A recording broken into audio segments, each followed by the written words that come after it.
What's up, everybody? It's InDriver KG. Sunday morning. It's hot. I'm surrounded by a bunch of All right, look at this. Check out these wells. These are pretty nice.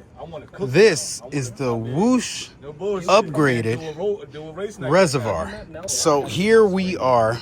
This is the Whoosh. Let me get a thumbnail for you guys. Bang.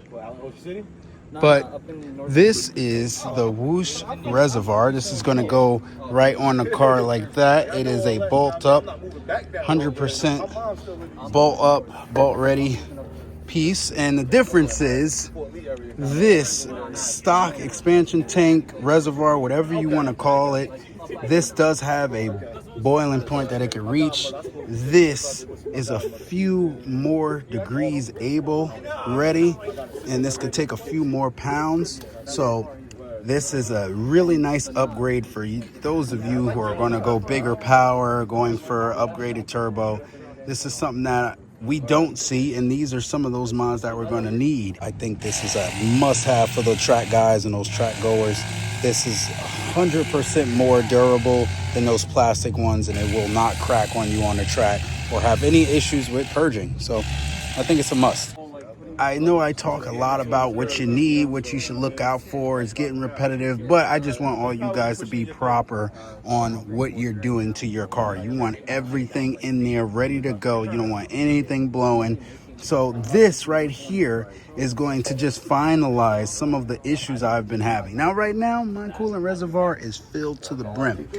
I got to take some out of there because you guys know I was getting some purge before. I have not gotten any purge in the last few weeks of beating the mess out of the car. So, no head gasket. We already talked about that. But this, you hear that?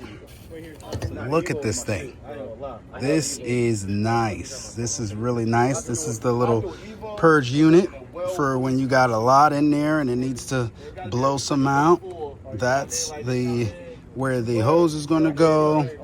This upper hose right there, that's going to go here, and this little window so you could see how much you got. So I'm pretty sure when this is at its halfway mark, or maybe a little bit more than halfway, I'm going to get the exact information, but that's going to be where you would check your level. So that's your levels window, so you can see what you got going on in there. You don't overfill it. And this is going to be a really nice upgrade, good for 22 pounds. So this right here is the issue with my car. This cap is very wonky. At this point, it doesn't even seal properly, and that's fine. So let's get this on. So if you see our little contraption here, we got a little pump that we got, and we're pumping out the coolant. And you can see in real time the amount get lower and lower. That's step one. All right, so next step, after you have all of your coolant out, or most of it, you're not going to get all of it. You just want to simply take that out. This is so simple. You just unhook it, bam, it's gone. Now we do the next one. You're probably going to lose a little coolant. That is normal. It's okay. You just have to do everything properly afterwards. All right, next you're going to take some needles and take that off, but at least unbolt it first. You got 2 10s right there, pretty simple. Okay, so as we're getting this, I got a little extension. What you're gonna have to do is put this bolt in first. Do the top one first, and don't fasten it all the way, because it's gonna be a little short getting here. So you wanna do that top one first, not tight, and then this one you're gonna go a little bit more and do a little bit on both. Then it should get it nice and snug. The only issue is it is gonna sit a little bit on the motor mount, so we're going to try and move it over a little bit. Again, this is just V1, and let's just see. It is a little forward, so we'll see. I'll show you guys the finished product, but it's just about in. Just like that. How you know you're full halfway. I got a little bit much in there, but still allowing it to circulate. Just burp the system, all that stuff. And you seem to be good. You're gonna hear it make some noises, and then after that you'll be all right. right, so again guys, just a little overview on everything. It is 210s, clamp, no clamp needed. And how you know it's full? When it's halfway. You want it halfway, no more than that. And when you're burping it, you just want to lift this up a little bit, let the air circulate, squeeze on the whole hose a little bit while the car is on. It'll be fine.